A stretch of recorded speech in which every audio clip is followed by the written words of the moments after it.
días, alumnos y alumnas. Mi nombre es Manuel Méndez, soy el profesor que los va a guiar en este curso de Introducción a la Fisiología Humana. Hoy vamos a comenzar a ver lo que es el sistema endocrino, así que vamos a partir de una definición de lo que es el sistema endocrino. Para eso vamos a analizar la siguiente filmina que vamos a poner en la pantalla. Bien, ¿qué podemos ver ahí? Tenemos la definición del sistema endocrino. Bueno, a ver, la leamos un poquito. El sistema endocrino está constituido ¿por quién? Por una serie de tejidos y órganos donde se elaboran unas sustancias químicas denominadas hormonas. Bien, entonces señalemos la idea principal de este concepto. Conjunto de tejidos y órganos. Bien, elaboran unas sustancias químicas denominadas hormonas. Bien, ¿qué hacen las hormonas? Las hormonas se dedican a regular diferentes actividades y funciones dentro del organismo, como por ejemplo el crecimiento. Habrán escuchado hablar de que existe una hormona que regula el crecimiento, llamada hormona del crecimiento.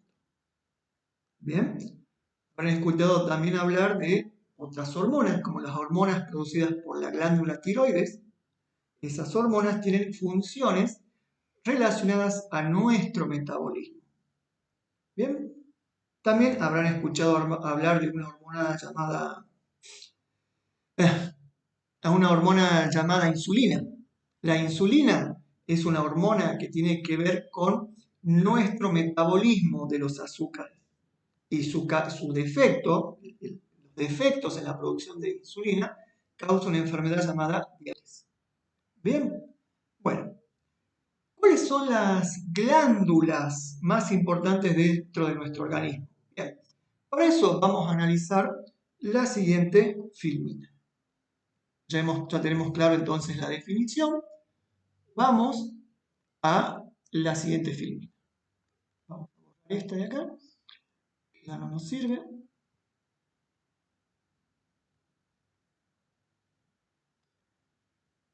Bien, y vamos a hablar de las principales glándulas que hay en nuestro cuerpo. Vamos a analizar para eso la siguiente filmina. Vamos a ir nombrando una por una estas células. Bien, vamos a comenzar por el hipotálamo.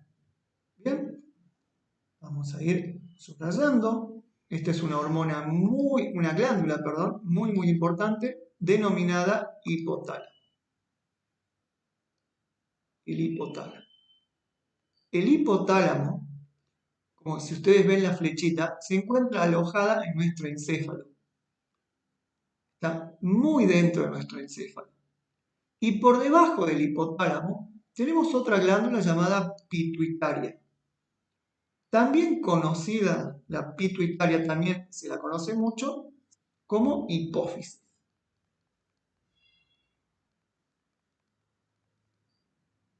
¿Sí? Glándula pituitaria o hipófisis. La glándula hipotálamo y la hipófisis funcionan como un conjunto. ¿Sí? Vamos a hacer con un circulito en verde para que recuerden que hipotálamo e hipófisis, ellas dos constituyen dos glándulas, que trabajan de manera sinérgica, o sea que trabajan en conjunto. En la próxima clase analizaremos bien cómo trabajan estas glándulas. De momento solamente nos limitaremos a ubicarlas topográficamente, pero desde ya les voy recalcando su importancia en este curso. El hipotálamo y la hipófisis.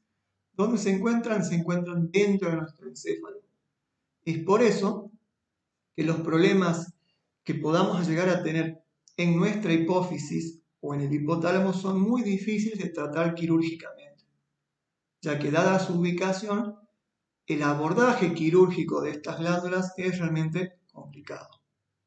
Bien, Si seguimos analizando nuestro gráfico, nos vamos a tomar una glándula llamada glándula pineal. La glándula pineal no la estudiaremos en este curso. Ahí no vamos a estudiar todas las glándulas porque algunas son muy importantes y otras no tan importantes. Solamente vamos a trabajar con las que son realmente importantes. Y esas son las que son reguladas por el hipotálamo y la hipófisis. Bien, junto con el páncreas. Luego analizaremos por separado el funcionamiento del páncreas. Bien, seguimos descendiendo y nos topamos con dos glándulas que ubican la misma posición, en el mismo lugar del cuerpo. Son las glándulas tiroides y las paratiroides. Bien, de estas glándulas, de estas dos glándulas, la tiroides y la paratiroides. Bien, la tiroides es una glándula que funciona bajo las órdenes de este dúo llamado hipotálamo-hipófisis. Por eso le hice una linita roja. La linita roja significa que de alguna manera depende del hipotálamo y de la hipófisis. En cambio, la glándula paratiroides, le hice una linita verde, significa que no depende o no está regulada por el dúo hipotálamo-hipófisis. Bien, sigamos descendiendo. Nos topamos con otra glándula llamada timo. De vuelta, el timo la vamos a pintar en verde porque esta glándula no depende del hipotálamo y de la hipófisis. Seguimos descendiendo, nos topamos con el páncreas. El páncreas de nuevo la pintamos en verde, ya que el páncreas no está regulado de manera directa por el hipotálamo y la hipófisis. Pero, si descendemos un poquito más, nos topamos con las glándulas adrenales, o también llamadas suprarrenales. ¿Sí? Tiene dos nombres, glándulas adrenales o suprarrenales. Bien, estas glándulas sí las vamos a pintar, le vamos a hacer una línea en rojo, que quiere decir que esta glándula, la adrenal, o también llamada suprarrenal,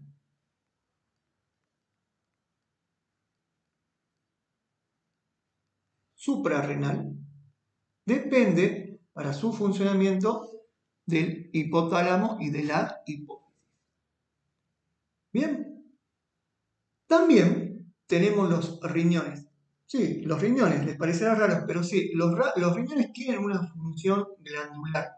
Así que le vamos a hacer una flechita y lo vamos a poner en nuestra lista. Los riñones. De los riñones vamos a hacer también una línea roja. Porque, en cierta forma, los riñones, el funcionamiento hormonal de los riñones está regulado por el hipotálamo y por la hipófisis. Bien. Tenemos también la placenta, ¿sí? Que en épocas de embarazo es una fuente de hormonas femeninas. Estas no están reguladas por el hipotálamo y la hipófisis, así que vamos a hacer de vuelta un guioncito en verde.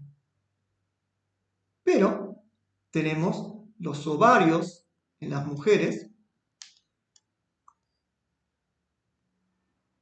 y los testículos en el hombre. La producción hormonal de ovarios y testículos sí está regulado por el hipotálamo y la hipófisis. Por eso le hacemos esta línea en color rojo. Bien. Ahora, al ovario y a los testículos se les suele llamar directamente gónadas.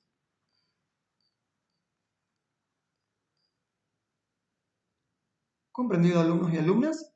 Este listado de glándulas se los tienen que aprender de memoria. ¿Son muchas? Sí, son muchas, pero nada que con un ratito de estudio no se pueda aprender. ¿Sí? ¿Entendido? Bueno, ahora, ¿cómo funciona una glándula? ¿Cómo es el mecanismo de funcionamiento? Eso es lo que vamos a analizar a continuación. Esto ir viendo, así que los vamos a...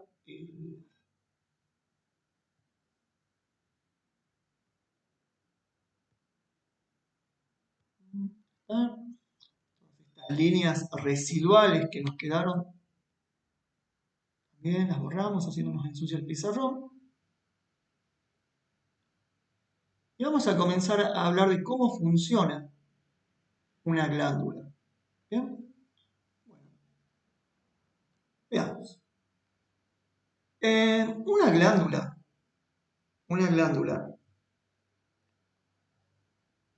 va a producir, esta es una célula de una glándula.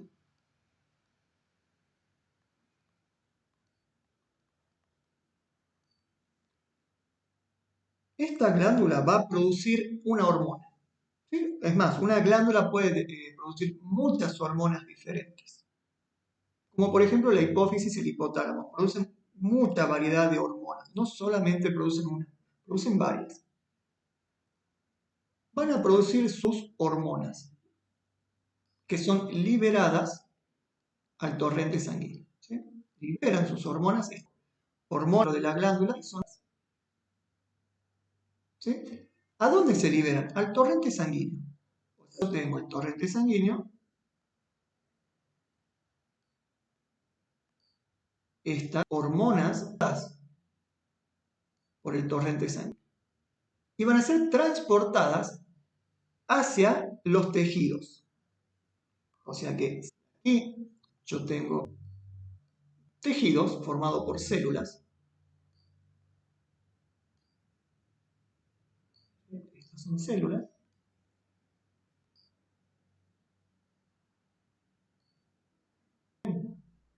Estas hormonas van a ser captadas por las células. ¿Sí?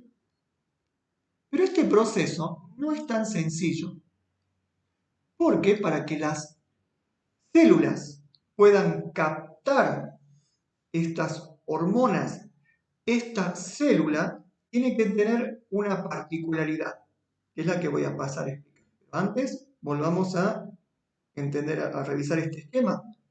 Tenemos las glándulas producen y liberan las hormonas. Estas hormonas ingresan al torrente sanguíneo y el torrente sanguíneo las va a llevar hacia las células que son capaces de captar esas hormonas. Bien, bueno, veamos. ¿Cómo se realiza este procedimiento? Este procedimiento se realiza de la siguiente manera. Vamos a toparnos con una célula. Voy a dibujar acá una célula de manera muy rudimentaria. Vamos a dibujar un color.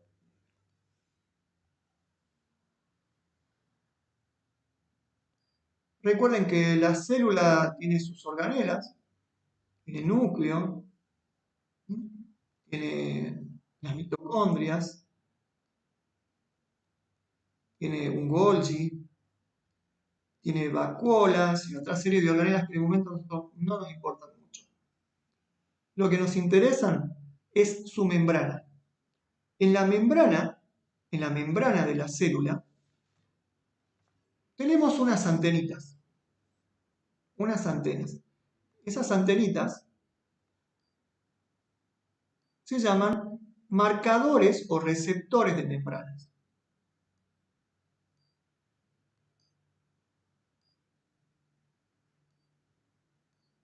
¿Bien? De estos, la célula posee muchos y de diferentes formas. Voy a hacer en diferentes colores. Y también en diferentes formas.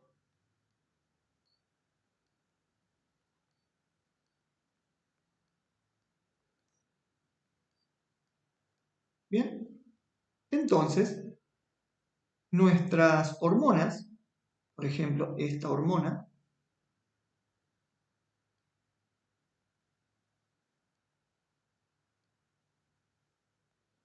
que está en nuestro torrente sanguíneo, son capaces de acoplarse a esas antenas, son estos receptores de membrana. ¿Bien? Son capaces de acoplarse a esas antenas. ¿Y por qué les digo antenas a modo ilustrativo, porque las antenas se fabrican para captar una señal, para captar un mensaje, y las hormonas son precisamente eso. Esa es la idea principal de una hormona. Una hormona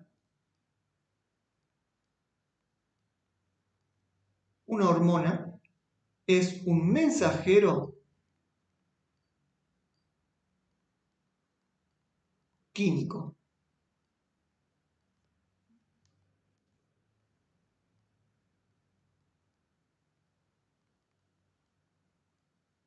No se olviden nunca de eso. ¿Qué es una hormona? Una hormona es un mensajero químico. La hormona es un mensaje que está codificado en forma de una proteína, de una estructura. Ese mensaje tiene que llegar hacia la célula. Y para que ese mensaje llegue a la célula tiene que tener una antena para poder captar ese mensaje. ¿Bien? ¿Comprendido? Entonces, nuestras células van a poder captar este mensaje siempre y cuando la célula tenga esta antenita, que es el receptor.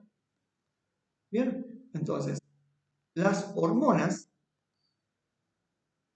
pueden acoplarse a estas antenas y así poder transmitir ese mensaje. Bien, por ejemplo, esta célula puede receptuar los mensajes traídos por estas hormonas de forma esférica y color verde, y también de estas hormonas de color rojo y forma triangular. Y de esa manera pueden captar ese mensaje y se puede transmitir ese mensaje. Si yo, por ejemplo, tendría esta otra hormona, esta en color azul y de forma cuadrada, les repito que no es que tengan esta forma, pero esto es para darnos una idea del procedimiento que ocurre. Esta hormona no puede transmitirle su mensaje a esta célula, porque esta célula no tiene la antena específica para este tipo de mensaje en el exterior, y también pueden encontrarse en su interior. Vamos a hacer acá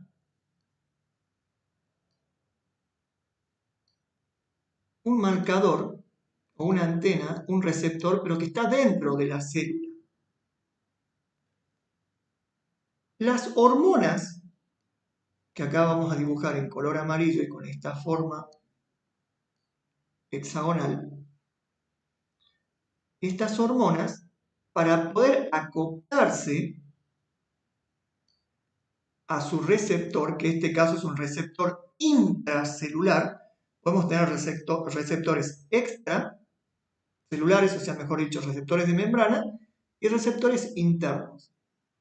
Para que esta hormona, pueda atravesar la membrana y unirse a su receptor, necesita ser liposoluble. O sea, liposoluble significa que puede atravesar la membrana celular.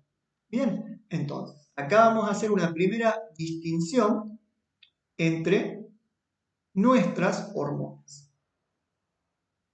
Tenemos la hormona roja y la hormona verde, son hormonas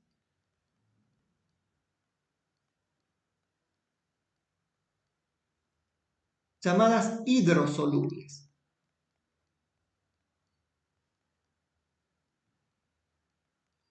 Las hormonas hidrosolubles tienen su receptor en la membrana.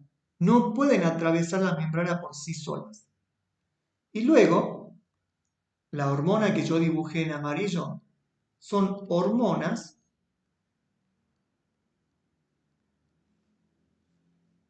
liposolubles. Esos son los dos grandes grupos de hormonas. Las llamadas hidrosolubles, hormonas hidrosolubles y hormonas liposolubles. Bien, eso nos da a nosotros una primera clasificación de los grupos hormonales. Bien, entonces, de acuerdo a dónde tienen su receptor, las hormonas se clasifican en hormonas hidrosolubles, que tienen su receptor en la membrana y hormonas liposolubles que tienen su receptor ¿dónde? Dentro de las células. Estas hormonas tienen que atravesar la membrana celular, que está formada por algo llamado bicapa lipídica. La estructura de la membrana celular está formada por unos ladrillos llamados bicapa lipídica. Por eso estas hormonas se llaman liposolubles, son capaces de atravesar la bicapa lipídica y unirse a su receptor. Bien, comprendido, chicos y chicas. Esta es nuestra primera clase. En las siguientes clases seguiremos desarrollando este tema. Todas estas filminas que estuve mostrando acá van a estar a su disposición dentro de la guía de estudios y dentro de la cartilla teórica. Bien, bueno, entonces me voy despidiendo. Tuve que apagar la camarita porque resulta que la camarita hace que por ahí el soft funcione un poquito lento, así que por esa razón la apagué. Bien, chicos y chicas, les mando un saludo grande y nos vemos en la próxima clase. Hasta luego.